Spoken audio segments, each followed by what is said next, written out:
और तो आज हमारी पहली क्लास होगी इंशाल्लाह एएस केमिस्ट्री की। अ, अगले हफ्ते से हम फिर इसी को कंटिन्यू करेंगे और बायो का जो टॉपिक था उसको भी हम कंटिन्यू करेंगे। अच्छा, अब एक डिफरेंस है जो आपको समझना होगा एएस बायो में और एएस केमिस्ट्री के बीच में। वो ये कि एएस बायोलॉजी जो है ना वो 95% आई वुड से मेमोराइजेशन पर बेस्ड है। अगर आपको कोई नंबर या कोई डायमीटर या कोई फंक्शन याद नहीं होगा so you simply lose the mark. लेकिन केमिस्ट्री में ऐसा नहीं होता, इसलिए ज्यादातर लोगों को केमिस्ट्री ज्यादा बेहतर और अच्छा सब्जेक्ट लगता है। केमिस्ट्री में सिर्फ कंसेप्ट समझने की देर होती है। इसमें सिर्फ आई थिंक 20% से 25% याद करने की चीजें होंगी, वो भी A2 में आएंगी। यहाँ पे सिर्फ और सिर्फ कंसेप्ट है। एक बार आप कंसेप्ट समझ गए उसके बाद आप नहीं भूलोगे इंशाल्लाह, अगर आपने सही से समझा वो कंसेप्ट। सही। तो हम आज क्योंकि मेमोराइजेशन बेस्ड है ही नहीं, सब्जेक्ट बेस्ड है और एएस का सिलेबस भी कम है, तो हम स्लो स्लो इसको लेके चलेंगे सिंपल सिंपल ताकि हर चीज समझ आती जाए। तो सबसे पहले तो हम शुरू करते हैं सिलेबस से, मतलब सिलेबस में आपके है क्या क्या एएस लेवल में। ये बताना इसीलिए जरूरी है क्योंकि मेजॉरिटी जो केमिस्ट्री है ना वो तीन हिस्सों में डिवाइडेड है। एक तो फिजिकल केमिस्ट्री, ऑर्गेनिक केमिस्ट्री और इनऑर्गेनिक केमिस्ट्री। अब कुछ सब्जेक्ट्स एक दूसरे के साथ इंटरलिंक होके एक सवाल एग्जामिनर आपको देता है। तो आपको हर टॉपिक पता होना चाहिए और हर टॉपिक में क्या इंफॉर्मेशन और कंटेंट और सिलेबस है वो आपको पता होना चाहिए। तो अगर हम बात करें फिजिकल केमिस्ट्री की, जाहिर सी बात है याद रखने की चीजें नहीं है, just as an information and a starter for you. Physical chemistry में हम फिजिकल केमिस्ट्री से ही शुरू करेंगे। एटॉमिक स्ट्रक्चर, ये पहला टॉपिक है फिजिकल केमिस्ट्री का जो हम आज ही शुरू करेंगे। इसके अलावा फिजिकल केमिस्ट्री में आता है chemical bonding.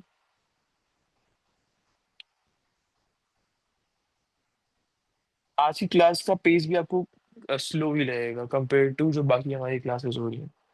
States of matter,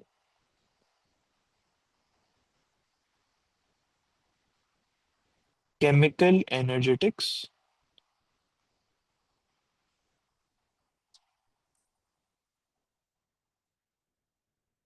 chemical equilibrium.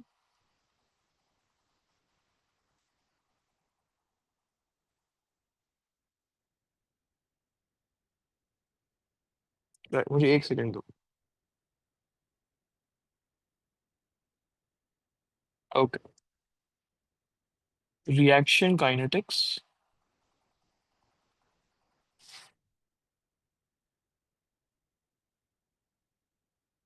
And moles का कंसेप्ट भी इसमें आता है, और इसी के साथ लिंक्ड है रीडॉक्स रिएक्शन का कंसेप्ट।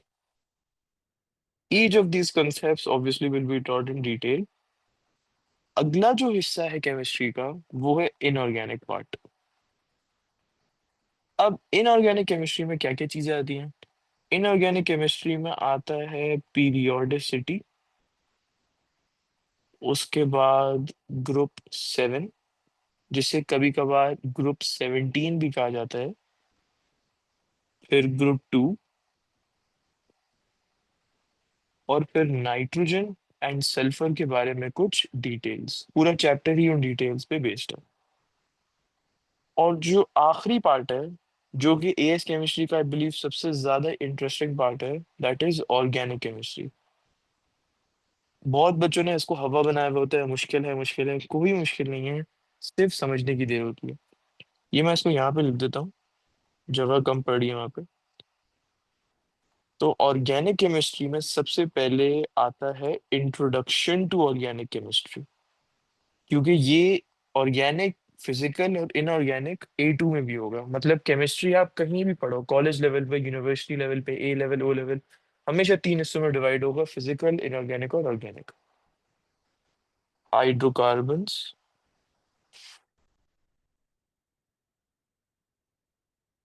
हैलोजेनो एल्केन्स, जिन्हें हम हैलो एल्केन्स भी बोलते हैं, फिर अल्कोहल्स के बारे में हम पढ़ेंगे, कार्बोक्सिलिक एसिड्स के बारे में हम पढ़ेंगे।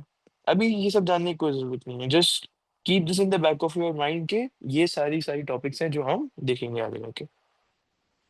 एसिड्स के बारे में, एस्टर्स के बारे में। एस्टर का थोड़ा बहुत आपने ओ लेवल में भी पढ़ा होगा, उसको भी जरा एक्सपैंड करेंगे हम। Carbonyl compounds. ऑलराइट। और जो आखिरी जो हिस्सा है केमिस्ट्री का, जिसको नॉर्मली लोग ऑर्गेनिक के साथ जोड़ देते हैं, लेकिन it's a different sector of chemistry, वो है एनालिटिकल केमिस्ट्री। एनालिटिकल केमिस्ट्री में हम दो चीजें पढ़ेंगे। एक है आईआर, जिसे हम इंफ्रारेड स्पेक्ट्रोस्कोपी भी कहते हैं।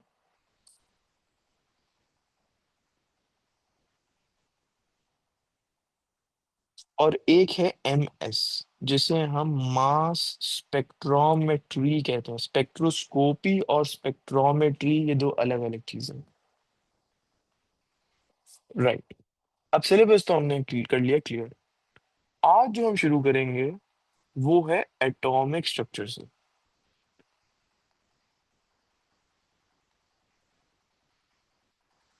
पिछली क्लास में केमिस्ट्री की हमने कुछ चीजें कवर की थी एटॉमिक स्ट्रक्चर की, लेकिन वो मैंने आपको ओवरव्यू दिया था।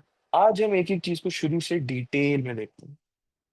सबसे पहले तो मैं दिखाना चाहूंगा एक एटम का स्ट्रक्चर का एग्जाम्पल।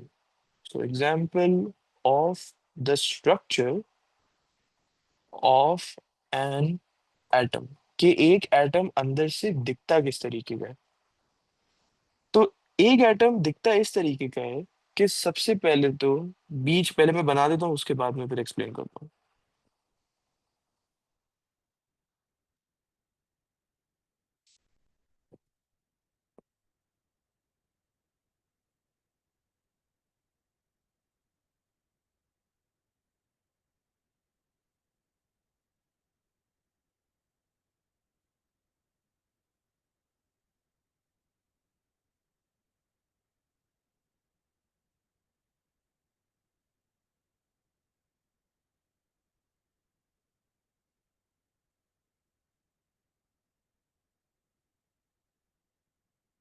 ओके। ये जो बीच में आपको चीज दिखती है ना, ये जो मैंने येलो हाइलाइटर से हाईलाइट की है, इसे हम कहते हैं न्यूक्लियस ऑफ एन एटम। एक एटम के न्यूक्लियस में दो तरीके के सब एटॉमिक पार्टिकल्स पाए जाते हैं। What are sub atomic particles? Sub atomic particles are those particles जो कि एक एटम के अंदर प्रेजेंट होते हैं। ये एक टर्मिनोलॉजी है जो आपको समझ आनी चाहिए। एक तो होता है एटम, एक होता है सब एटॉमिक पार्टिकल्स। एन एटम बिल्कुल इज द स्मॉलेस्ट यूनिट। एक एटम को आप मतलब इसको मैं डिवाइड नहीं कर सकता दो छोटे एटम्स में, ऐसे नहीं हो सकता। It is the simplest unit. लेकिन एक एटम भी कुछ चीजों से बनता है, और उन चीजों को हम सब एटॉमिक पार्टिकल्स कहते हैं। जो एटम का मेजॉरिटी वेट है, लेट्स से कोई भी चीज का हम वेट ले लेते हैं, उसका सारा का सारा वेट उसकी सेंटर ऑफ ग्रेविटी पे होता है ना। वैसे ही अगर हम एक एटम को देखें, एटम का कुछ भी वेट हो, उसका जो मेजॉरिटी वेट है वो किसकी वजह से होता है? वो न्यूक्लियस की वजह से होता है। न्यूक्लियस एटम का सबसे ज्यादा डेंस रीजन है। It is responsible, the nucleus is responsible for the majority of the weight of the atom, या मैं ये भी कहूंगा almost all of the weight of the entire atom. इसके बाहर ये जो शेल्स हैं जिनको हम डिटेल में देखेंगे, इनका कोई खुद का वेट नहीं होता है। ये बिल्कुल एम्प्टी स्पेस की तरह होता है। आप ऐसे सोचो कि एक फुटबॉल फील्ड है, बहुत बड़ी फुटबॉल फील्ड है, सॉकर फील्ड वटेवर, और उसमें एक छोटा सा मैंने पी रखा हुआ है, पीईए, बहुत छोटा सा रखा हुआ है। अब साइज कंपेयर करो पी की, और फिर साइज कंपेयर करो पूरे के पूरे फील्ड की, कितना छोटा पेयर होगा ना पी। वैसे ही एक एटम की साइज इतनी बड़ी होती है, और एक न्यूक्लियस उसके सामने पी जितना होता है, बहुत छोटा होता है। This is how big an atom actually is. लेकिन majority of the weight of the atom is because of the nucleus. एक न्यूक्लियस में दो सब एटॉमिक पार्टिकल्स होते हैं, P plus N. P plus N मतलब प्रोटॉन प्लस न्यूट्रॉन। ये दो sub atomic particles nucleus में फाउंड है। जहाँ कोई भी मसला है मुझे आप बताना, मैं वापस रिपीट कर दूंगा। अच्छा, ये तो बात हो गई न्यूक्लियस की। इसके अराउंड शेल्स फाउंड होते हैं। एक एटम में न्यूक्लियस के अराउंड शेल्स फाउंड होते हैं, और शेल्स के अंदर इलेक्ट्रॉन्स प्रेजेंट होते हैं। यही हमने ओ लेवल और आईजीसीएसई में पढ़ा था कि शेल्स के अंदर इलेक्ट्रॉन्स फाउंड होते हैं। यहाँ पे मैं इलेक्ट्रॉन्स बना रहा हूँ। ये मैं एक बहुत ही स्पेसिफिक नंबर ऑफ इलेक्ट्रॉन्स हर शेल में डाल रहा हूँ, और ये मैं इसे क्यों कर रहा हूँ ये मैं आपको बताता हूँ।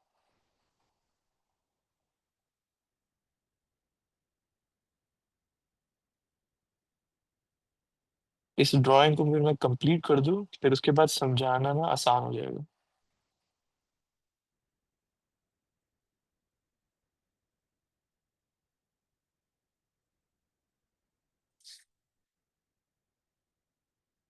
ये जो मैंने नंबर ऑफ इलेक्ट्रॉन्स बनाए हैं, ये बहुत ही स्पेसिफिक नंबर है, रैंडमली मैंने इलेक्ट्रॉन्स नहीं बनाए। अच्छा, अब इनकी लेबलिंग शुरू करते हैं। ये तो रहा न्यूक्लियस। ये जो है ये वाला शेल, ये जो मैं रेड पेन से हाईलाइट कर रहा हूँ, ये वाला, ये है न्यू एटम का सबसे पहला शेल। तो इस शेल को हम लेबल कर देते हैं एज वन, मतलब the first shell. First shell का नाम होता है के। फर्स्ट शेल का ऑफ एन एटम नाम होता है के। फिर उसके बाद सेकंड शेल ये रही, सेकंड शेल का नाम होता है एल। थर्ड शेल ये रही, इसका नाम होता है एम। एंड फोर्थ शेल ये रही, इसका नाम होता है एन। आगे आपको जाने की जरूरत नहीं है, बस ये के, एल, एम और एन आपको पता होना चाहिए। अब आप ये सोच रहे होगे, अब ये पहले शेल में जैसे मैंने यहाँ पे दो इलेक्ट्रॉन्स बनाए, दूसरे शेल में एक, दो, तीन, चार, पाँच, छः, सात, आठ बनाए, तीसरे शेल में अगर आप काउंट करो तो 18 इलेक्ट्रॉन्स होंगे, चौथे शेल में 32 इलेक्ट्रॉन्स होंगे। तो ये ऐसे अजीब अजीब नंबर के इलेक्ट्रॉन क्यों आ रहे हैं, मतलब सेम क्यों नहीं रह रहे? सेम इसलिए नहीं रह रहे क्योंकि हर शेल में अलग अलग number and types of orbitals present है। ये हम आगे जाके डिटेल में देखते हैं। अभी के लिए जस्ट राइट नाउ आप सिर्फ याद रखो कि एक शेल में एक स्पेसिफिक शेल, जैसे अगर अब मैं आपसे पूछूं एल शेल है, उसमें कितने इलेक्ट्रॉन है, तो आप बोलोगे 8 इलेक्ट्रॉन है। एम शेल में कितने इलेक्ट्रॉन है? 18। एन शेल में कितने हैं? 32, जो कि फोर्थ शेल है। तो अभी सबसे पहले हम समझते हैं कि इसको याद कैसे रखा जाए, उसके बाद हम देखेंगे कि अलग अलग नंबर ऑफ इलेक्ट्रॉन्स क्यों है हर शेल में। पहले तो देखते हैं ना याद कैसे रखें। याद रखने के लिए एक ट्रिक है, और ये ट्रिक को हम कहते हैं 2n स्क्वेड। 2n स्क्वेड, जहां पे n का मतलब क्या है? n is equal to the number of shell. मैं इसको करके दिखाता हूँ। लेट से मैं पहले शेल में देखना चाह रहा हूँ कि मेरे पास कितने इलेक्ट्रॉन्स हैं। अब मुझे याद रखने की जरूरत नहीं है नंबर, मैं सिर्फ ये फॉर्मूला यूज करूंगा 2n स्क्वेड। अब n is the number of shell, मुझे देखना है पहले शेल में इलेक्ट्रॉन कितने हैं, तो मैं n की जगह 1 लिख दूंगा। तो if n is equal to 1, तो क्या होगा? 2 × 1 होल स्क्वायर। सब कुछ सेम है, सिर्फ n की जगह मैंने 1 लिख दिया। तो 1 स्क्वायर तो 1 ही होता है, and 2 × 1 will be equal to 2 electrons. ये देखा, एक n मैंने, मतलब जो n की वैल्यू मैंने 1 रख दी। मतलब मैं कहना ये चाह रहा हूँ कि पहले शेल में कितने इलेक्ट्रॉन्स होंगे, तो मुझे फॉर्मूला ने बता दिया कि पहले शेल में 2 इलेक्ट्रॉन्स होंगे। वापस ट्राई करते हैं। If n is equal to 2, तो फिर 2 × 2 squared, this will become 8 electrons. मतलब सेकेंड शेल में 8 इलेक्ट्रॉन होंगे। इफ n, अब इसको कंप्लीट कर लेते हैं, if n is equal to 3, तो 2 × 3 squared which would become 18 electrons. And if n is equal to 4, तो 2 × 4 squared which would make 32 electrons. अभी तक जो आपको समझ आ जाना चाहिए, कि आप ये बोलो कि अभी तक मुझे सारा समझ आ गया, वो क्या है मैं बता देता हूँ। आपको ये पता होना चाहिए कि पहले 4 शेल में कितने कितने इलेक्ट्रॉन्स होते हैं। वो याद आप कैसे रखो, या तो आप रख लो यार 2, 8, 18, 32, ऐसे याद रख लो, या तो आप ये फॉर्मूला याद रख लो जो कि 2n स्क्वायर्ड है। एक तो आपको ये पता होना चाहिए। दूसरी बात, अभी तक आपको ये पता आनी चाहिए कि न्यूक्लियस में प्रोटॉन भी होते हैं और न्यूट्रॉन भी होते हैं। अभी तक के लिए सिर्फ ये होना चाहिए इंफॉर्मेशन आपके पास। यहाँ तो कोई सवाल? यहाँ तक तो क्लियर है। सही। अब अगले पॉइंट पे आता हूँ। According to O level slash IGCSE, जो आपने IGCSE में पढ़ा है, उसके हिसाब से जो इलेक्ट्रॉन्स है ना, the electrons are present in the shell. मतलब अगर मैं कोई भी शेल उठा लूं, पहली, दूसरी, तीसरी, चौथी, एनी वन, तो उसमें आईजीसीएसी के हिसाब से इलेक्ट्रॉन्स जो है वो शेल के अंदर है। और ये बात पार्शियली करेक्ट है, आगे जाके हम इस बात पे एक्सपैंड करेंगे। अब यहाँ पे मैंने एक वर्ड लिखा है शेल। ये जो मैंने सर्कल्स बनाए हैं, इनको मैं शेल भी बोल सकता हूँ, इनको मैं एनर्जी लेवल भी बोल सकता हूँ, और इनको मैं प्रिंसिपल क्वांटम नंबर भी बोल सकता हूँ। मतलब अगर एग्जामिनर ने सिर्फ और सिर्फ अपना वो दिखाने के लिए कि मैं बच्चों को कंफ्यूज कर सकता हूँ, और उसने शेल की जगह लिख दिया प्रिंसिपल क्वांटम नंबर, तो आपने घबराना नहीं है। It's a principal quantum number, मतलब शेल की बात हो रही है। Simple simple.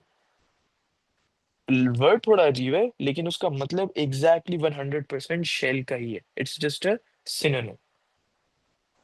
अब मैं आपको एक एग्जांपल से समझाता हूँ कि इलेक्ट्रॉन्स फाउंड होते कहाँ पे हैं। मतलब अब एएस लेवल में आप सही चीज सीखोगे, जो कि 100% करेक्ट है कि इलेक्ट्रॉन्स होते कहाँ हैं, लेकिन उसको एक एग्जांपल से समझते हैं। गलियों का तो पता ही होगा आपको। आपके घर के पास कोई भी एग्जांपल, कोई भी गली सोच लो। जो स्ट्रीट्स होती हैं, स्ट्रीट्स के अंदर हाउसेस होते हैं। एक बार आप ये एग्जांपल समझ गए, फिर आपको समझ आ जाएगा मैं क्या कहना चाह रहा हूँ। स्ट्रीट्स के अंदर हाउसेस होते हैं, हाउसेस के अंदर रूम्स होते हैं, और रूम्स के अंदर पीपल होते हैं। याद देख लो, मैं जूम इन करता जा रहा हूँ। पहले मैं गली में गया, फिर मैं गली से घर में गया, then I went into rooms, and then I went into people. I am zooming in. Similarly जब आप केमिस्ट्री की बात करते हो, यहाँ पे मैं लिख सकता हूँ शेल। शेल में जब आप जूम इन करो तो आप कह सकते हो सब शेल्स। उसमें फिर मैं जूम इन करूँ तो फिर मिलता है मुझे ऑर्बिटल्स, और उसमें मैं जूम इन करूँ तो मुझे मिलते हैं इलेक्ट्रॉन्स। इससे मुझे क्या समझ आया कि इलेक्ट्रॉन्स ऑर्बिटल्स में प्रेजेंट है। जो आईजीसीएसई में पढ़ाया जाता है कि इलेक्ट्रॉन्स शेल में है, ये बात भी सही है। लेकिन अगर हमें एग्जैक्ट स्पेसिफिक आंसर देना है, electrons are present in atomic orbitals. All right. अब थोड़ी सी बात ये मैं वापस से रिपीट कर देता हूँ। शेल्स के अंदर जूम इन करें तो सब शेल्स आते हैं। सब शेल्स के अंदर हम जूम इन करें तो हमें ऑर्बिटल्स मिलते हैं, और अगर हम ऑर्बिटल्स के भी अंदर देखें तो उसमें हमें इलेक्ट्रॉन्स मिलते हैं। ये ऊपर वाली जो चीज थी, ये सिर्फ समझाने के लिए थी कि जूम इन किस तरीके से कर रहा हूँ। ये तो जरूरी नहीं है, ये बहुत जरूरी है। All right. अब थोड़ी सी बात कर लेते हैं शेल्स की। मैंने ऊपर ड्राइंग में 4 शेल्स बनाए थे, राइट? तो मैं यहाँ पे लिख देता हूँ first shell, second shell, third shell, और फोर्थ शेल। आप फिफ्थ और सिक्स्थ शेल तक भी जा सकते हो, लेकिन जो चीजें फोर्थ शेल में होंगी वो ही चीजें रिपीट होंगी। अगर आप देखो फर्स्ट शेल, सेकंड, थर्ड और फोर्थ, इनमें आपको डिफरेंसेस मिलेंगे। लेकिन अगर आप कंपेयर करो ना 4, 5, 6 और 7 को, ये सारी चीजें सेम रहेंगी। तो इंस्टेड ऑफ मैं लिखूँ 1, 2, 3, 4, 5, 6, 7, कोई जरूरत नहीं है। 4 onwards everything stage the same. यहाँ पे चेंजेस आते हैं, और क्या चेंजेस आते हैं वो अब मैं बताता हूँ। सबसे पहले तो नाम में चेंज आता है। पहले शेल का जो नाम है वो है के, जो मैंने ऊपर भी ड्राइंग में लिखा था। दूसरे शेल का नाम होता है एल, तीसरे शेल का नाम होता है एम, और चौथे का नाम होता है N. So if someone tells you shell n, that means they're talking about the fourth shell. अब बात करते हैं सब शेल्स की। हर दफा मैं पहले 4 शेल्स ही लूंगा, पांचवी की बात करने की जरूरत नहीं है। जो सब शेल्स होते हैं ना, वो 4 तरीके के होते हैं। एक होते हैं एस सब शेल, फिर होता है p sub shell, d sub shell, और एफ सब शेल। ये वो 4 सब शेल हैं जिनका आपको पता होना चाहिए। अब अगर मैं यहाँ पे लिख दूं एस, पी, डी और एफ, ये सब शेल आ गए। एक टेबल बना लेते हैं। और यहाँ पे आ गए नंबर ऑफ इलेक्ट्रॉन्स, क्योंकि मैंने तो ऊपर यहाँ पे लिखा था सब शेल्स के अंदर ऑर्बिटल्स आते हैं, ऑर्बिटल्स के अंदर इलेक्ट्रॉन्स आते हैं। तो टेक्निकली देखा जाए तो सब शेल के अंदर ही इलेक्ट्रॉन्स है ना, ये समझो, सब शेल के अंदर ऑर्बिटल्स आते हैं। लेट से हमने पिछली क्लास में भी देखा था, अगर पी सब शेल है तो उसमें कौन से ऑर्बिटल्स हैं, पी एक्स है, पी वाई है, पी जेड है, और इन ऑर्बिटल्स के अंदर इलेक्ट्रॉन्स आते हैं।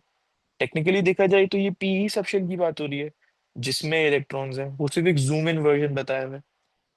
तो ये जो एस सब शेल है, इसमें कितने इलेक्ट्रॉन्स आते हैं, हम जिस भी शेल की बात कर रहे हो, first shell, second, third, fourth, वो मसला नहीं है, अभी हम उसको नहीं देख रहे। अभी हम देख रहे हैं कि एस सब शेल में कितने इलेक्ट्रॉन्स आते हैं। एस में आते हैं 2 इलेक्ट्रॉन्स, पी में आते हैं 6 इलेक्ट्रॉन्स, डी में आते हैं 10 इलेक्ट्रॉन्स, और एफ में आते हैं 14 इलेक्ट्रॉन्स। तो अब अगर मैं आपसे कहूँ कि 2p वाले सब शेल में कितने इलेक्ट्रॉन्स आते हैं और 3p सब शेल में कितने इलेक्ट्रॉन्स आते हैं, तो ये आप बताना जरा। 2p में होंगे 6 और 3p में भी होंगे 6। बिल्कुल। ये पूछने का मकसद ये था कि आप कहीं ये कंफ्यूज ना कर जाओ कि 2 और 3 है तो इसमें कुछ डिफरेंस होगा, नहीं, we are not looking at the shell number, we are looking at the sub shell. p लिखा हुआ है मतलब 6 होगा, simple simple. All right, now अब बात करते हैं the filling of the sub shells की, मतलब जब इलेक्ट्रॉन्स सब शेल में फिल होना स्टार्ट होते हैं। तो यहाँ पे मैं इसको समझने के लिए एक नोट लिखता हूँ।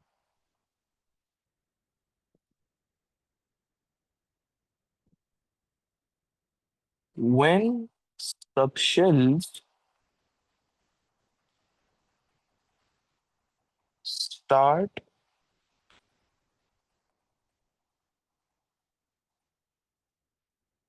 to get filled with electrons, जब सबशेल्स स्टार्ट होते हैं इलेक्ट्रॉन के साथ फिल होना, तो वो किस ऑर्डर में फिल होते हैं, वो इस ऑर्डर में फिल होते हैं, एस, पी, डी और F. You keep going down the order, ऐसे वो फिल होते हैं, पहले एस होता है, फिर पी फिल होता है, फिर डी फिल होता है, और उसके बाद एफ फिल होता है। तो अभी तक जो हमने सब पढ़ा है उसको अगर मैं एक टेबल की फॉर्म में ले आऊं, यहाँ पे मैंने लिख दिया शेल नंबर, यहाँ पे मैंने लिख दिया सब शेल, और फिर यहाँ पे मैंने लिख दिया नंबर ऑफ इलेक्ट्रॉन्स। और याद है अगर आपको, तो नंबर ऑफ इलेक्ट्रॉन्स को मैंने फॉर्मूला ही बताया था कैसे याद रख सकते हैं, या तो आप वो नंबर का जो सीक्वेंस है आप वो भी याद रख सकते हो, कोई मसला नहीं है।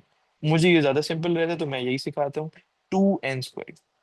तो अगर हम फर्स्ट शेल की बात करें जिसका नाम के था, उसमें सबशेल जो फाउंड होता है वो सिर्फ और सिर्फ एस सबशेल होता है। अब यहाँ समझने वाली बात है, पी सबशेल सेकेंड शेल से फाउंड होना शुरू होता है, मतलब फाउंड तो वो हर शेल में होता है, लेकिन जो एक्टिवेशन है ना, एक्टिवेशन एज इन इलेक्ट्रॉन्स उसमें फिल होना, वो सेकेंड शेल एंड उसके ऑनवर्ड्स होते हैं। पहले शेल में सिर्फ और सिर्फ एस सब शेल फिल होता है, बाकी कोई सब शेल फिल नहीं होता। इसीलिए अगर पहले शेल में नंबर ऑफ इलेक्ट्रॉन्स की बात करें तो वो 2 इलेक्ट्रॉन्स हैं। अच्छा, दूसरे शेल में जिसका नाम एल था, उसमें सब शेल्स कौन से, एस है और पी भी है। अब एस में तो 2 इलेक्ट्रॉन्स आते हैं और ये ही पहले फिल होगा जैसे यहाँ पे लिखा हुआ था, उसके बाद ये पी फिल होना शुरू होगा। तो 2 electrons and 6 electrons, making 8 electrons. ये एक और तरीका याद रखने का कि कौन से शेल में कितने इलेक्ट्रॉन्स आएंगे, अगर आपको ये पता है कि लेट्स से किसी ने आपसे पूछा कि सेकंड शेल में कितने इलेक्ट्रॉन्स आएंगे, आप 2 तरीकों से बता सकते हो कितने इलेक्ट्रॉन्स आएंगे, या तो आपको 2n² वाला फॉर्मूला याद है, या तो आपको ये याद है कि सेकंड शेल में कितने सब शेल्स थे। तो अगर आपको पता है कि एस और पी हैं तो सिंपल है, एस में 2 आते हैं, पी में 6 आते हैं, टोटल 8 हो गए, ऐसे। Now when we talk about the third shell, M जिसका नाम है, it has the s, p and d section. S में 2 इलेक्ट्रॉन्स, पी में 6 इलेक्ट्रॉन्स और डी में 10 इलेक्ट्रॉन्स होते हैं। This makes it 18 electrons. For the fourth, which is an. S भी होता है, पी भी होता है, डी भी होता है और एफ भी होता है। एफ में होते हैं 14 इलेक्ट्रॉन्स। सो टोटल इनको ऐड करें तो बनते हैं 32 इलेक्ट्रॉन्स। ये मैंने टेबल की फॉर्म में जो किया है रिप्रेजेंट, इसको मैं एक डायग्राम के फॉर्म में भी रिप्रेजेंट करके दे देता हूँ ताकि आपको ये याद करने में आसानी हो। तो लेट्स से ये मेरा न्यूक्लियस है। न्यूक्लियस हमेशा पॉजिटिवली चार्ज होगा, ये हमने आईजीसीएसई में भी पढ़ा हुआ है, क्योंकि उसमें प्रोटॉन होता है और न्यूट्रॉन होता है। प्रोटॉन जो पॉजिटिवली चार्ज होता है, न्यूट्रॉन न्यूट्रल होता है, एज द वर्ड सजेस्ट। तो मतलब टोटल न्यूक्लियस जो है वो है ही उसका चार्ज प्रोटॉन की वजह से, meaning it is positively charge. ये आ गई मेरी सबसे पहली शेल, जिसमें सिर्फ और सिर्फ सब शेल ऊपर लिखा है मैंने एस है। ये आ गई मेरी दूसरी शेल, यहाँ पे एस भी है और पी भी है। ये आ गई तीसरी शेल, ये लाइनें रिप्रेजेंट करने के लिए हैं कितने कितने सब शेल्स हैं। This is the third shell, s, p और डी। ये कंसेप्ट मैं इसलिए स्लो जा रहा हूँ क्योंकि अगर आपको ये समझ आ गया तो फिर बाकी सारा समझना बहुत ज्यादा आसान है, लेकिन अगर इसी में नहीं समझ आए तो बाकी सारा भी नहीं समझ आएगा, क्योंकि ब्लॉक बाय ब्लॉक कंसेप्ट हमारा बनता है। ये आ गया fourth shell, s, p, d और फिर एफ। इसमें टोटल आते हैं 2 इलेक्ट्रॉन्स, इसमें 8 इलेक्ट्रॉन्स, इसमें 18 इलेक्ट्रॉन्स, सॉरी, और इसमें 32 electrons. All right, now let's understand कि what do we actually mean by the word orbital. ये जो यहाँ पे मैंने ऑर्बिटल लिखा था जिसमें इलेक्ट्रॉन्स प्रेजेंट होते हैं, what do we actually mean by the word orbital. So orbital पहले मैं लिख देता हूँ, ये सेम टू सेम डेफिनेशन आपने एग्जाम में लिखनी है।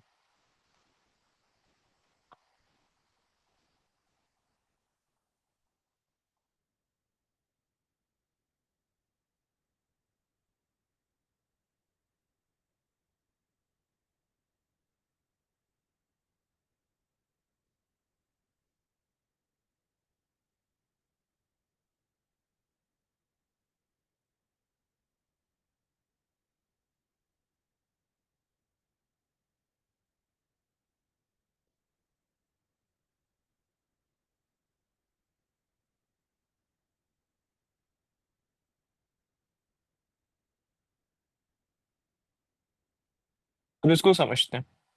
Orbital, it is the place around the nucleus where the probability of finding the electron is maximum। मतलब ये बताना हम ये चाह रहे हैं कि ये ऐसी जगह है न्यूक्लियस के अराउंड जहां पे जो इलेक्ट्रॉन की मिलने की प्रोबेबिलिटी है ना, जो चांस है, वो सबसे ज्यादा मैक्सिमम है। और कितना है, जिस एक्स्ट्रा इंफॉर्मेशन 95%। 95% प्रोबेबिलिटी होती है कि हमें ऑर्बिटल में इलेक्ट्रॉन मिलेगा। और ऑर्बिटल्स किस में होते हैं, सब शेल्स के अंदर। और सब शेल्स किसके होते हैं, शेल्स के अंदर। और शेल कहाँ पे होता है, न्यूक्लियस के अराउंड। ये मैं फिर रिपीट कर देता हूँ, orbitals are inside sub shells, sub shells are inside shells and shells are around the nucleus. तभी यहाँ पे लिखा हुआ है it is the place around the nucleus where the probability of finding the electron is maximum, which is 95%। अच्छा, अब किसी भी ऑर्बिटल में, ये जरूरी वर्ड है, किसी भी ऑर्बिटल में सिर्फ और सिर्फ 2 इलेक्ट्रॉन्स रिजाइड कर सकते हैं, 2 इलेक्ट्रॉन्स रह सकते हैं। Let's write this down, only 2 electrons. मैं यहाँ पे सबशेल नहीं कह रहा, मैं यहाँ पे ऑर्बिटल कह रहा हूँ। Only 2 electrons can reside in an orbital. तो जैसे मैंने ऊपर एग्जांपल दिया था कि मैंने सबशेल को किससे रिलेट किया था, हाउस से। और मैंने ऑर्बिटल को किससे रिलेट किया था, रूम से। सो लेट्स से मेरे पास एक घर है, उस घर का नाम है एस। ये सबशेल्स की मैं बात कर रहा हूँ, जिसको मैंने एग्जांपल देने के तौर पे रिलेट किया था हाउस से। So let's say I have a house which is s subshell. उस घर में एक ही कमरा है which is my orbitals, only one orbital.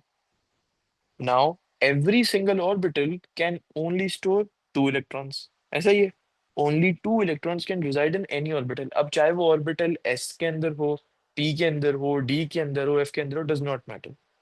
एक ऑर्बिटल है तो मतलब दो इलेक्ट्रॉन्स आएंगे, खत्म। तो यहाँ पे अगर मैं एस सबशेल की बात करूँ, उसमें सिर्फ और सिर्फ एक ही ऑर्बिटल होता है। और अगर उसमें एक ही ऑर्बिटल होता है मतलब उसमें टोटल भी दो इलेक्ट्रॉन्स ही सिर्फ आ सकते हैं पूरे के पूरे सब शेल में, क्योंकि उसमें है ही एक ऑर्बिटल। अब लेट से हम पी की बात कर रहे हैं। पी का थोड़ा डिफरेंट सीन है, क्योंकि पी में तीन ऑर्बिटल्स हैं, हर ऑर्बिटल में दो इलेक्ट्रॉन्स। तो तीन ऑर्बिटल्स में टोटल आएंगे छह electrons. This is why we say that the p sub shell can store up to six electrons. Another example, d sub shell. D sub shell में होते हैं पांच orbital. So each orbital stores two electrons, total हो गए 10 electrons. अगला F. F में होते हैं सेवन ऑर्बिटल्स। तो कुल मिला के 14 इलेक्ट्रॉन्स एफ सब शेल के अंदर, एक एफ सब शेल के अंदर आ सकते हैं। तो अभी तक ये वाली बात तो आपको क्लियर हो गई होगी। वापस मैं रेपिटेशन के लिए लिख देता हूँ, नहीं समझ आया तो मुझे बताना कि inside the sub shell, inside the subshell orbitals are present. ये इस टॉपिक की सबसे जरूरी लाइन है। सबशेल के अंदर ही ऑर्बिटल्स मिलते हैं। लोग सबशेल को और ऑर्बिटल्स को कभी कभी तो सेम बोल देते हैं, कभी कभी बोलते हैं बिल्कुल ही अलग। नहीं, सबशेल बड़ी चीज है, ऑर्बिटल उसके अंदर छोटी चीज है, सिंपल। अच्छा। मुझे ना हाँ। क्लियर करना है बिल्कुल यही सीक्वेंस। तो शेल KLMN जो होता है वो शेल हो गए। ओके। उसके बाद यस। सब शेल जो हो गए वो SPDF हो गए। बिल्कुल। और जो ऑर्बिटल्स हैं वो ऐसे हो गए जैसे P का PX होता है, PY होता है और PZ होता है, ये होते हैं ना ऑर्बिटल्स। बिल्कुल।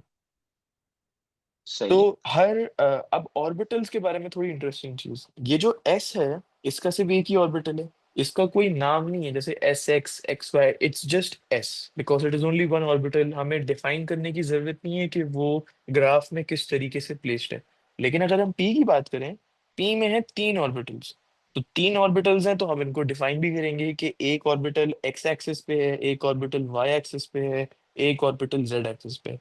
फिर जब हम डी पे आते हैं तो फिर डी को भी डिफाइन करना होता है। ये सारा आगे जाके मैं ऑर्बिटल्स को भी डिफाइन करूंगा। यहाँ तक क्लियर? जी। अच्छा। अब एक जरूरी चीज, हमने पिछली बार इलेक्ट्रॉनिक कॉन्फ़िगरेशन भी लिखना सीखी थी। जैसे अगर मैं बात करता था, एक सेकंड में यहाँ पे पीरियोडिक टेबल खोल लूँ। आप भी खोलो पीरियोडिक टेबल अपने पास। आपकी बुक के, अगर आपके पास ऑरेंज बुक है तो बिल्कुल उसके एंड वाले पेजेस में होगा पीरियोडिक टेबल। यहाँ पे बस मैं सिर्फ लिस्ट कर देता हूँ, एक ही मैं समझाना चाह रहा हूँ। जैसे ऑक्सीजन है, अब ये जो ऑक्सीजन है इसमें होते हैं 8 इलेक्ट्रॉन्स। तो हम कहते थे कि इसको हम कहेंगे 1s2 and then 2s2 and then 2p6। इस इलेक्ट्रॉनिक कॉन्फ़िगरेशन में आज हमें दो चीजें समझनी है। सबसे पहले तो इलेक्ट्रॉन्स फिल होना कैसे शुरू हुए। इलेक्ट्रॉन्स पहले शेल में फिल हुए जब पहले शेल में सारे के सारे सब शेल्स खत्म हो गए। पहले शेल में सारे के सारे सब शेल्स खत्म हो गए। फिर इलेक्ट्रॉन्स ने बोला कि अब हम जाएंगे दूसरे शेल की तरफ फिल होना। तो अगर इसमें 8 इलेक्ट्रॉन्स थे, सबसे पहले दो इलेक्ट्रॉन्स ने बोला हम पहले शेल में चले जाएंगे जो एस सब शेल है, क्योंकि उसमें तो कैपेसिटी है दो इलेक्ट्रॉन्स की। तो वो यहाँ पे चले गए, बच गए 6 इलेक्ट्रॉन्स। उन्होंने बोला पहले शेल में तो जगह खत्म हो गई। So now we will move on to the second shell which is shell L. L उसका नाम है। उसमें अब उन्होंने बोला कि पहले कौन से ऑर्बिटल को फिल करा जाए, एस पी। कौन, क्योंकि दो ही ऑर्बिटल्स है ना, एस है और पी है। अब कौन से ऑर्बिटल को पहले फिल करें, तो ये वाला सीक्वेंस वहां पे काम आता है। एस ऑर्बिटल को पहले फिल करते हैं। एस ऑर्बिटल में दो इलेक्ट्रॉन्स आते हैं, दो इलेक्ट्रॉन्स वहां पे चले गए।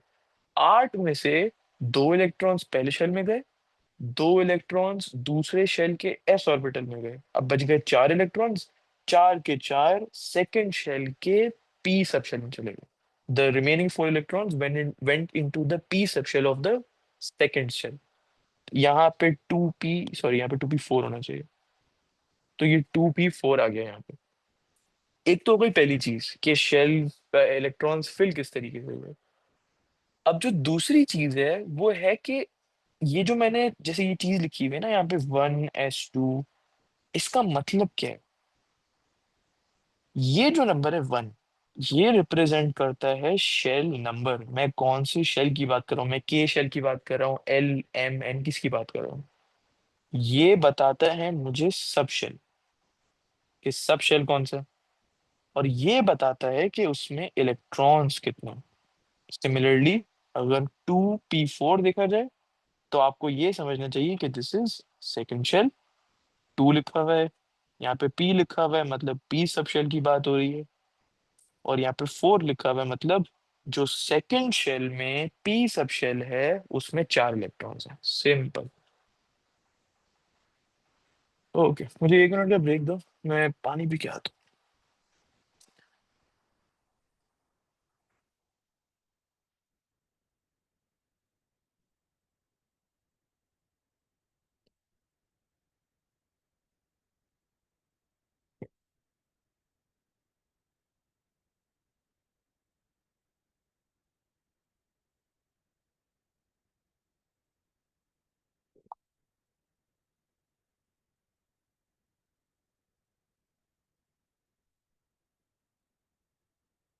Okay, sorry. या सो अब हम ये जो हमने टेबल यहाँ पे बनाया हुआ था, शेल का, सब शेल का और नंबर ऑफ इलेक्ट्रॉन्स का, इसमें हम एक और चीज अब ऐड करते हैं। वो क्या है? वो है ऑर्बिटल्स। कि अगर मैं पहले शेल की बात कर रहा हूँ तो उसमें कितने ऑर्बिटल होंगे, अगर मैं तीसरे शेल की बात कर रहा हूँ तो फिर उसमें कितने ऑर्बिटल होंगे। ये आप मुझे खुद बताओगे। पहले मैं सारी चीजों को लिस्ट कर दूं, फिर मैं आपसे पूछता हूँ। तो ये यहाँ पे शेल आ गया, ये यहाँ पे सब शेल आ गया। So the purpose of making all of these tables is कि आप घबरा नहीं जाओ अगर कोई चीज लिखी हुई हो, sub shell of there are 4 orbitals in this blah blah shell, कोई मसला नहीं है। सिंपल सिंपल सिस्टमैटिक तरीके से हम समझेंगे कि ये पहुंचा कैसे इस नंबर ऑफ ऑर्बिटल्स तक या इस नंबर ऑफ इलेक्ट्रॉन्स तक। तो इससे पहले हम शुरू करें number of electrons, formula 2n²। ये मैंने आपके रेफरेंस के लिए यहाँ पे लिख दिया। तो अगर हम पहले शेल की बात करें, जिसका नाम क्या था, के था ना, हाँ, जिसका नाम के था, उसमें सब शेल तो हमें पता है कि 1s2 है। आप यहाँ पे एस भी लिख सकते हो। मैंने स्पेसिफाई करने के लिए कि मैं पहले शेल की बात कर रहा हूँ, 1s2 लिख दिया। अब ये जो पहला शेल है इसमें कितने ऑर्बिटल्स होंगे बताओ? वन ऑर्बिटल होगा, एस। बिल्कुल बिल्कुल। अब अगर मुझे नंबर ऑफ इलेक्ट्रॉन्स देखने हैं तो पहला shell, sorry shell number which is n, और ये रहा n, तो मैंने यहाँ पे 1 लिख दिया। 1² इज 1 टाइम्स 2 इज 2, तो यहाँ पे 2 इलेक्ट्रॉन्स आ गए। अब थोड़ा इंटरेस्टिंग होता है। Second shell which is l, यहाँ पे सब शेल्स हैं 2s2, और फिर मैं अभी अज्यूम कर रहा हूँ कि ये पूरा का पूरा ना मैंने फिल कर दिए सारे सब शेल्स, इसलिए मैंने 2 लिखा, पी के लिए भी 6 लिखा, बिल्कुल फिल कर दिया मैंने, 100% कैपेसिटी पे मैं ले आया हूँ। अब मुझे ये बताओ कि सेकंड शेल में टोटल कितने ऑर्बिटल्स होंगे? फोर। बिल्कुल ठीक, बेहतरीन। तो यहाँ पे 8 इलेक्ट्रॉन्स आ गए। अब बात करते हैं थर्ड शेल की, जो कि एम है। इसमें 3s2, 3p6, 3d10। इसमें बताना जरा,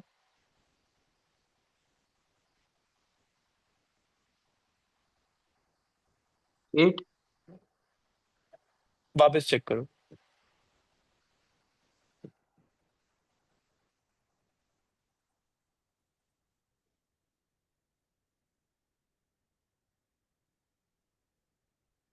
थ्री एस टू का तो एक ही ऑर्बिटल होगा। सही। और थ्री पी सिक्स के तीन ऑर्बिटल्स होंगे। सही, ये 4 हो गए। और डी के ऑर्बिटल्स मेरे ख्याल से चार होते हैं या तीन होते हैं। डी के ऑर्बिटल्स 5 होते हैं। तो अगर हम इन पांच। सबको ऐड करें तो 9 आता है। अच्छा, अब इसको याद कैसे रखा जाए? इसको याद रखने का एक बहुत सिंपल तरीका है। डी में ये तो याद है ना आपको कि डी में जो मैक्सिमम कैपेसिटी है वो 10 इलेक्ट्रॉन्स की है। जी। तो अब आपको सिर्फ ये याद रखना है रूल जो मैंने ऊपर बताया था, क्या कि एक ऑर्बिटल में सिर्फ और सिर्फ 2 इलेक्ट्रॉन आ सकते हैं। एक ऑर्बिटल में सिर्फ और सिर्फ 2 इलेक्ट्रॉन आ सकते हैं। तो अगर ये पूरे के पूरे सब शेल में 10 इलेक्ट्रॉन्स हैं और एक ऑर्बिटल में 2 इलेक्ट्रॉन्स आ सकते हैं, तो टोटल कितने ऑर्बिटल्स हो गए?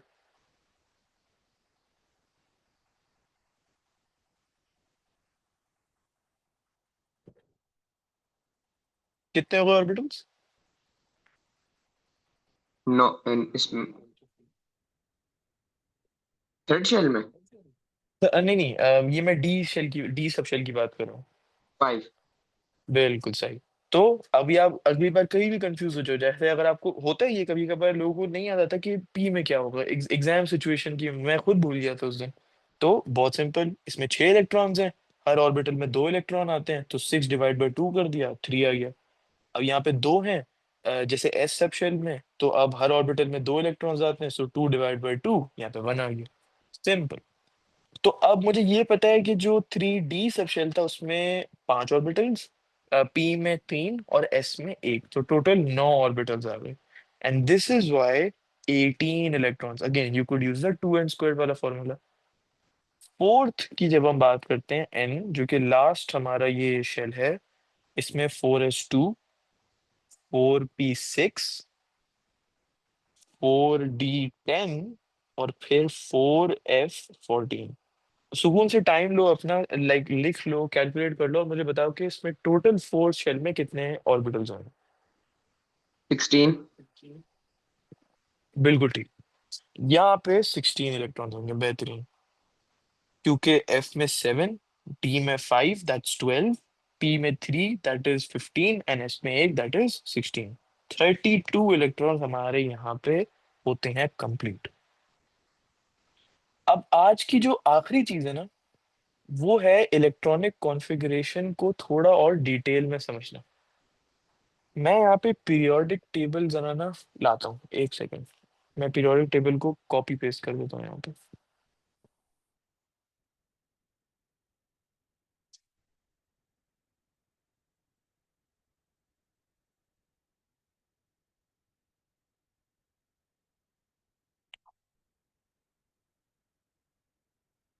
ये मैंने कॉपी किया, ये मैंने पेस्ट कर दिया।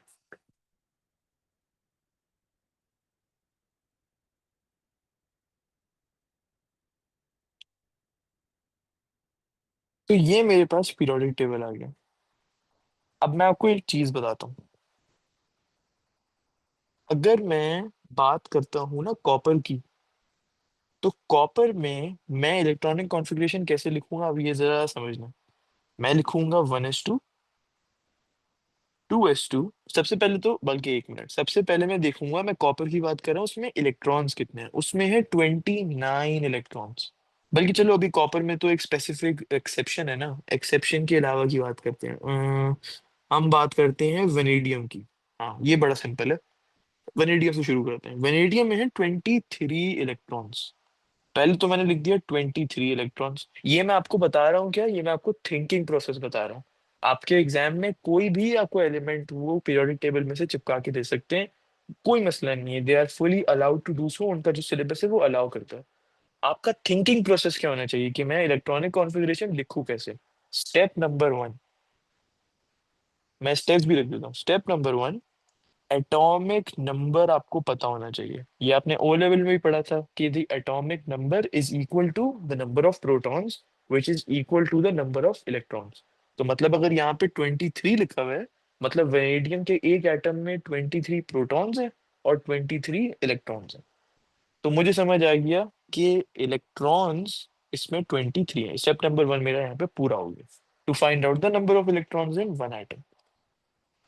स्टेप नंबर 2 क्या होगा मेरा?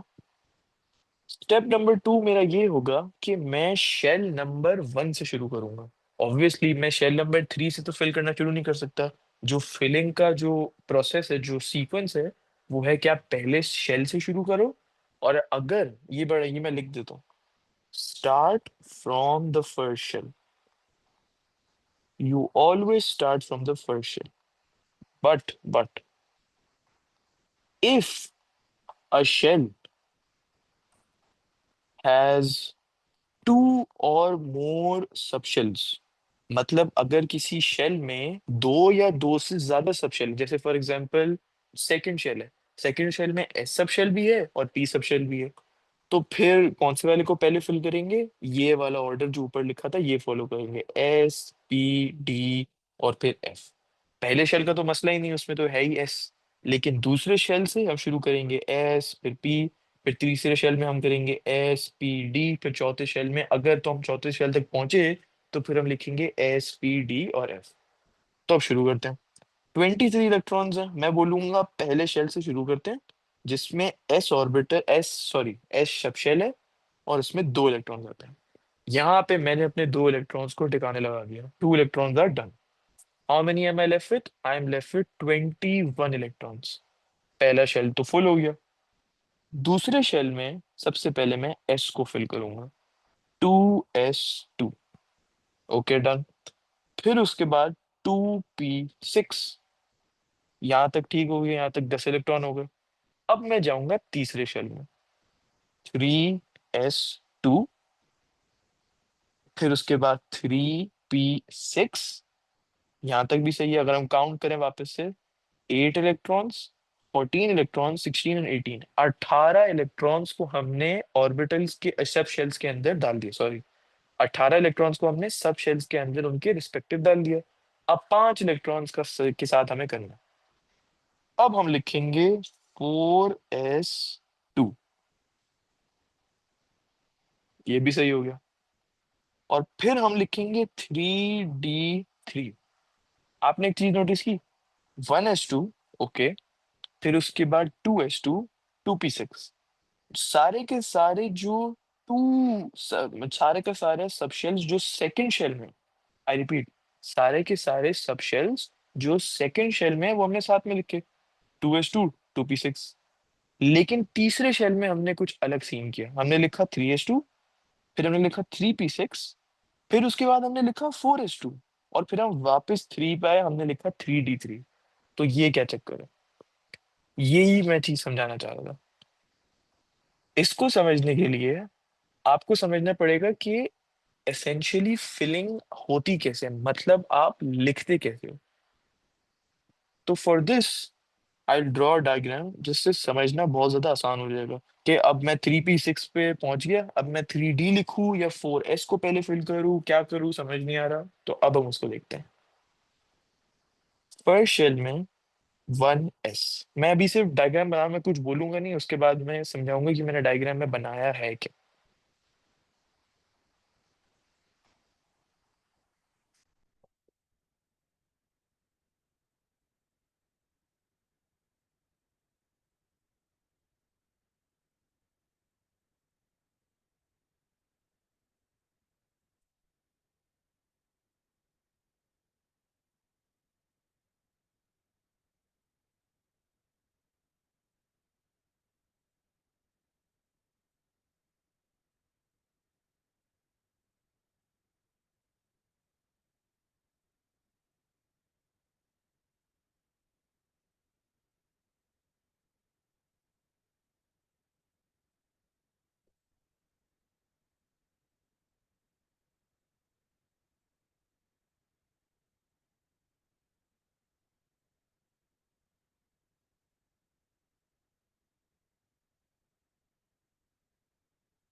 ओके, नाउ ये आखिरी चीज है जो हम आज करेंगे।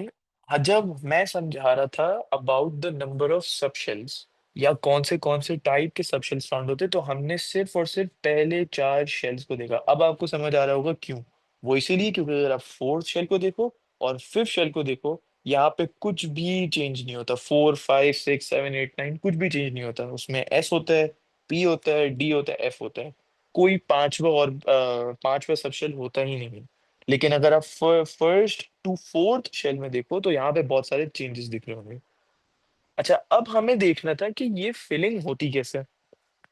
फिलिंग के लिए आप अपने एग्जाम जब शुरू करो ना, तो आप ये डायग्राम बना लो, इससे बहुत ज्यादा आसानी होगी। वो क्या, सबसे पहले आपने इसी ऑर्डर में लिखा जिस तरह मैंने लिखा हुआ है, first shell 1s, 2s, 2p, 3s, 3p, 3d, ये पूरा लिख दिया। उसके बाद मैंने एरोज बनाए। एरोज किस तरीके से बनाए? एरोज मैंने बनाए ऐसे, ये पहला एरो, ये दूसरा एरो, सॉरी ये दूसरा एरो, फिर उसके बाद ये तीसरा arrow, the fourth one, the fifth one, sixth, seven, बल्कि इसकी जरूरत भी नहीं। That is it. तो अब हम इन 5 एरो पे फोकस करते हैं। एग्जामिनर आपको पीरियोडिक टेबल में से भी तो कोई भी दे सकता है ना एलिमेंट, तो अब उसमें 6 है, 5 है, 5d, वो सब भी आएगा। तो लिखे कैसे? एरो बनाने का मकसद ये कि आपको समझ आएगा कि इलेक्ट्रॉन्स को फिल कैसे करना है। पहला एरो किसके थ्रू जा रहा है? 1s के थ्रू। मतलब मुझे सबसे पहले 1s को फिल करना है। उसके बाद दूसरा एरो किसके थ्रू जा रहा है? 2s। मतलब मुझे फिर 2s को फिल करना है। फिर उसके बाद 2p को फिल करना है। फिर 3s को फिल करना है। ये देख रहे हो, ये सेम एरो जा रहा है। फिर उसके बाद मुझे फिल करना है 3p को।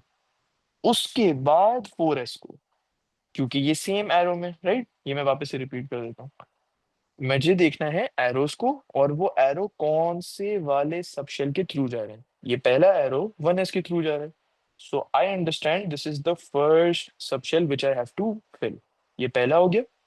उसके बाद ये दूसरा एरो इसकी तरफ जा रहा है, फिर उसके बाद ये, फिर ये, फिर ये, then this, then this, then this, and then this. ये आपको अब समझ आ रहा होगा कि एरो का मकसद क्या था। तो इट्स 1s, ये हो गया। अब सेकेंड एरो की तरफ चलते हैं, 2s। अब third arrow, always start from the right side, 2p। उसके बाद 3s, उसके बाद 3p, उसके बाद 4s, और उसके बाद जाके 3d आता है। अब कुछ बुक्स में आपको 3p और 3d साथ में मिलेगा, उसके बाद 4s मिलेगा। लिखने का स्टाइल आप कुछ भी करो, लेकिन the 4s subshell is the one with the greatest amount of energy. ये आपको समझना होगा क्यों। अब ये भी तो सवाल आता है ना कि अगर 3d ये पांचवे एरो में है, तो 4s में सबसे ज्यादा एनर्जी क्यों है? वो इसीलिए क्योंकि ये चौथा शेल है। सिंपल। जैसे अगर ये न्यूक्लियस है, पहला शेल, दूसरा शेल, तीसरा शेल और चौथा शेल, जो शेल न्यूक्लियस के सबसे ज्यादा दूर होगा, the shell farthest from the nucleus will have the greatest amount of energy. उसे ही तो हम वैलेंस इलेक्ट्रॉन्स कहते हैं, जो हमने ओ लेवल में पढ़ा था। तो ये 4s है क्योंकि इसमें चौथे शेल की बात हो रही है। बाकी सब में तीसरे, दूसरे या पहले शेल की बात हो रही है। आज के लिए हम इतना ही रखते हैं। बाकी हम इंशाल्लाह फिर फ्राइडे से कंटिन्यू करेंगे। यहाँ तक कोई सवाल तो आप पूछ लो। मेरे एक क्वेश्चन है, जैसे अभी आपने मुझे ये टेबल्स बनाना सिखाए थे, लेकिन मैंने या स्कूल में ना अलग तरीके से इसको याद किया हुआ है। जैसे अच्छा। स्कूल स्कूल पे प्राइमरी स्कूल, और उसके बाद फिर दिल्ली पब्लिक स्कूल, और फिर दिल्ली पब्लिक स्कूल, और उसके बाद फेडरल दिल्ली पब्लिक स्कूल। मतलब थोड़ा सा न्यूमोनिक दिया हुआ है मैंने इसे। ये भी सही होगा ना एक तरह से? वापस रिपीट करिएगा। मतलब एस एस स्कूल स्कूल, उसके बाद फिर प्राइमरी स्कूल, क्योंकि पीएस और पीएस आता है, और उसके बाद ओके। फिर डीपीएस आता है। तो मैंने दिल्ली पब्लिक स्कूल दे दिया, क्योंकि डीपीएस 2 मरतबा आता है, तो 2 मरतबा रिपीट किया। उसके बाद फिर एफडीपीएस आता है, तो फिर मैंने उसको फेडरल दिल्ली पब्लिक स्कूल के नाम से, मतलब इजी करने के लिए मैंने तौर पर अपने दिमाग में मेमोराइज कर लिया है। बिल्कुल बिल्कुल, कोई मसला नहीं है, जो भी निभाने का आप सोचो। बस मेन कंडीशन क्या है कि आपको याद होना चाहिए। अगर मैं आपसे पूछूं कि फोर्थ शेल में क्या आता है, तो आपको पता होना चाहिए एस आता है, पी आता है, डी आता है और एफ आता है। तीसरे में एस, पी और डी आता है। बाकी आप जो निमोनिक चुनो, वो बिल्कुल आपकी मर्जी है, अप टू यू, बस याद होना चाहिए आपको। सही है। अच्छा, एक और एनीथिंग क्वेश्चन एल्स? मेरा ये है। एक या और क्वेश्चन ये है कि इलेक्ट्रॉन्स को जो हम ड्रॉ करते हैं, वो एरोस के क्या कहते हैं, तौर पर ड्रॉ करते हैं ना? अच्छा, वो है इलेक्ट्रॉनिक कॉन्फ़िगरेशन की ड्राइंग। सो लेट्स से अगर मुझे 1s2 को ड्रॉ करना है, तो मैं एक बॉक्स बनाऊंगा जो कि रिप्रेजेंट करेगा एक ऑर्बिटल को। ये मैं एक आधा एरो बनाऊंगा और एक आधा एरो डाउनवर्ड्स, तो ये 2 इलेक्ट्रॉन्स होंगे। अगर एक इलेक्ट्रॉन को बनाना है तो ये इस तरीके से होगा। और अगर मुझे क्या कहते हैं पी ऑर्बिटल में इलेक्ट्रॉन्स ड्रॉ करने हैं, तो मैं अलग अलग ऑर्बिटल्स में क्या कहते हैं ये वाला जो अपवर्ड वाला इलेक्ट्रॉन होता है वो पहले बनाऊंगा, या मैं पहले एक ऑर्बिटल को कंप्लीट करूंगा फिर दूसरा ऑर्बिटल में जाऊंगा? अच्छा अच्छा, मैं समझ गया थी आप क्या कहना चाह रहे हो। लेट्स से मुझे 2p6 को फिल करना है। अब एक बॉक्स जो है वो एक ऑर्बिटल रिप्रेजेंट करता है, और मुझे पता है कि पी में तीन होते हैं ऑर्बिटल्स, तो मैंने एक दो तीन बनाया। अब इसको फिल करने की टेक्निक ये है कि लेट्स से मेरे पास यहाँ पे 4 है, राइट? तो अब मैं ये करूंगा, पहले मैंने यहाँ पे एक एरो बनाया, फिर दूसरे ऑर्बिटल में यह एक एरो बनाया, फिर यहाँ पे एक एरो बनाया, मैंने एक राउंड पूरा कर लिया।